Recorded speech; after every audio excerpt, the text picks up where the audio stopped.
Muy buenas tardes, estimados alumnos. En la sesión de hoy día vamos a desarrollar el tema denominado estática de una partícula. Los objetivos trazados para esta unidad son los siguientes. Al finalizar la unidad, el alumno aplicará la primera y tercera ley de Newton en una partícula en equilibrio.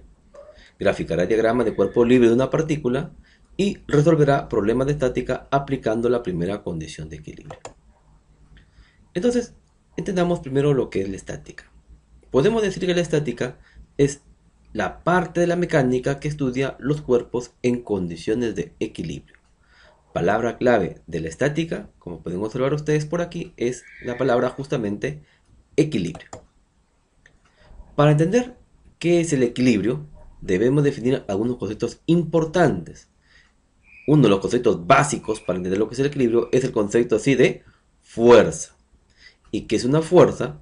Es una magnitud física vectorial, o sea, tiene carácter vectorial, que mide la interacción entre dos o más cuerpos. ¿Y qué significa interacción? Interactuar significa una acción mutua.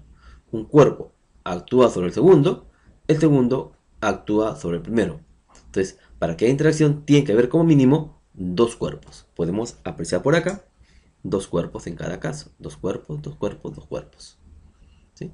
El primero actúa sobre el segundo, repito, y el segundo actúa sobre el primero. No puede haber interacción, no puede haber fuerza con un solo cuerpo, mínimo dos. ¿Y qué puede causar esta fuerza? Puede causar un cambio en el estado de movimiento del cuerpo y o en la forma del mismo. Respecto al cambio en el estado de movimiento, ocasionará pues que los cuerpos cambien su velocidad. Entonces podemos considerar que una fuerza es aquello que ocasiona que un cuerpo acelere, dado que puede ser que la velocidad aumente, aceleración positiva, o la velocidad disminuya, aceleración negativa. Respecto al cambio de su forma, produce obviamente que el cuerpo se deforme, ya sea se pueda contraer o se pueda estirar. Las fuerzas, al actuar entonces en parejas, como pueden ver acá, siempre dos cuerpos, puede hacerlo de manera directa por contacto, como cuando jala aquí el resorte, hay un contacto entre la mano y el resorte. La cuerda con el carrito hay una fuerza que se aplica, contacto directo. Al patear el balón hay un contacto directo. Pero, ¿puede haber fuerza sin que haya contacto entre los cuerpos? Por supuesto que sí. Tenemos dos masas que podemos suponer que sea la Tierra con la Luna gira alrededor de la Tierra y los dos están interactuando. ¿Cómo lo hacen? A través de campos. El campo que permite interactuar a la masa de la Tierra con la masa de la Luna es el campo gravitatorio. Igual sucede con las cargas eléctricas. Sin contacto entre ellas pueden acercarse, atraerse o repelerse, ¿no? Alejarse. ¿Cómo lo hacen? A través del campo eléctrico. Igual sucede con los imanes. A través del campo magnético interactúa atrayéndose o repeliéndose. Una vez que entendemos ya el concepto de fuerza, podemos ver cómo se puede medir esta fuerza. Y el instrumento para medir la fuerza se denomina el dinamómetro. El dinamómetro respecta el carácter vectorial de las fuerzas. Si aplico una fuerza hacia abajo de 1 newton y por otro lado aplico otra fuerza también hacia abajo de 2 newton, si aplico ambas hacia abajo se sumarán vectorialmente, que en este caso coincidirá con su suma escalar. 1 más 2, 3, porque van en el mismo sentido. Pero si estas mismas fuerzas las aplico yo formando un ángulo de 90 grados entre ellas, lo que marca el dinamómetro sería el valor de la fuerza resultante de ambas. Y como ambas son perpendiculares, puedo hallar esta resultante aplicando el teorema de Pitágoras. Es decir, raíz cuadrada de f1 que vale 1 al cuadrado más f2 que vale 2 al cuadrado. Me quedaría raíz cuadrada de 5, lo cual nos da un valor de aproximadamente 2.24 newton. Como también se observa aquí en el dinamómetro, marca el valor de la fuerza resultante.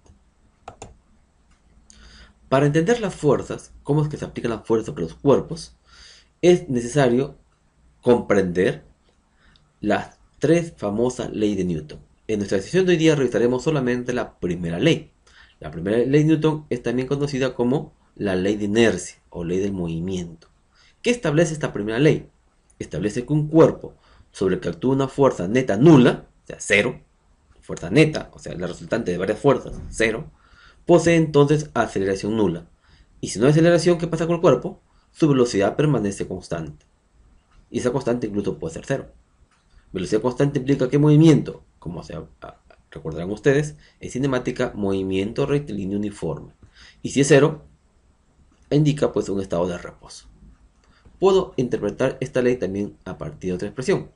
Todo cuerpo permanece en reposo, es decir, con velocidad igual a 0, o con movimiento rectilíneo uniforme, es decir, con velocidad constante, a menos que active una fuerza neta que cambie dicho estado. Porque si esa fuerza neta es nula, entonces permanecerá o en reposo o con MRO, según lo que dice la primera ley de Newton. Dado que es conocida esta primera ley como la inercia, entendamos a raíz de esta circunstancia lo que es la inercia, otro concepto importante dentro de lo que es la estática. La inercia puedo definirla en pocas palabras como oposición. Inercia sinónimo de oposición, sinónimo de resistencia. ¿Resistencia a qué? La resistencia que un cuerpo ofrece a cambiar su estado, ya sea de reposo o de movimiento. Si un cuerpo, como el que se muestra aquí, esta botellita, ¿no?, está en reposo y pongo yo un papel entre la botella y la mesa y lo jalo bruscamente el papel, este cuerpo, por inercia, tratará de mantenerse en reposo. Experimento que vamos a hacer en unos minutos a continuación. De igual manera, si este niño va en su bicicleta a gran velocidad y de pronto tiene que frenar por algún motivo, entonces la bicicleta frena, se mantiene en reposo, pero el niño, por inercia, quiere seguir en movimiento, quiere seguir con la misma velocidad que venía antes de frenar. Por tanto, lo que le queda al niño, pues, si la bicicleta se queda, es salir, ¿no?, con una velocidad hacia, en la misma dirección, pero en el mismo sentido en que venía antes de frenar. O sea, por inercia quiere seguir su movimiento, en otras palabras. Podemos aprovechar el concepto de inercia para definir el concepto de masa. ¿Y qué es la masa? Una magnitud física escalar que mide cuantitativamente, es decir, numéricamente, la inercia del cuerpo. Debemos entender entonces que a mayor inercia, a mayor posición, mayor masa, y viceversa. Definida la masa en función de la inercia, este concepto recibe el nombre de masa inercial. La masa en sí es una propiedad inherente de un cuerpo. Todo cuerpo tiene masa. No depende del entorno. Lo puedo medir aquí o lo puedo medir en la luna o en otro planeta. La masa tiene que seguir siendo la misma. No depende del entorno del cuerpo, ni del método empleado para medirlo. Así como hemos medido aquí la masa en forma inercial, hay otra forma de medirla en forma gravitatoria, que se verá más adelante en otra sesión. Y el resultado medido inercialmente o gravitatoriamente debe ser el mismo. Incluso en química tiene su forma de medir, pero eso no significa que va a ser una masa diferente a la que se midió con este método. La masa no depende del método, siempre es la misma. Solo, mucho cuidado, no confundir la masa con el peso. No son lo mismo.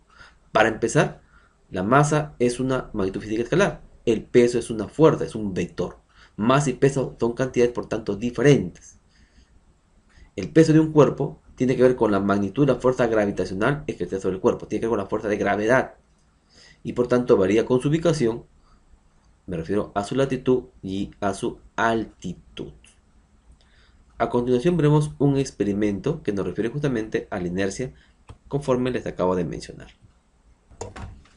Bien, pueden mostrar ustedes aquí la botella, la mesa y el papel entre ambos cuerpos. La idea es justamente probar la inercia de reposo. Si yo logro sacar el papel bruscamente, se supone que la botellita debe permanecer en reposo. ¿Por qué? Por inercia. A ver, hagamos rápidamente el experimento y observemos justamente lo que hemos indicado en forma teórica. Ahí va. Se quedó en reposo encima de la mesa y el papel salió. Bruscamente sacamos el papel, pero por inercia trata de mantenerse en reposo. De esta manera, estimados alumnos, damos por concluida nuestra sesión de hoy día y espero que todos hayan aprovechado al máximo lo que hemos pues en este momento compartido con ustedes. Gracias a todos por su participación y será hasta otra oportunidad.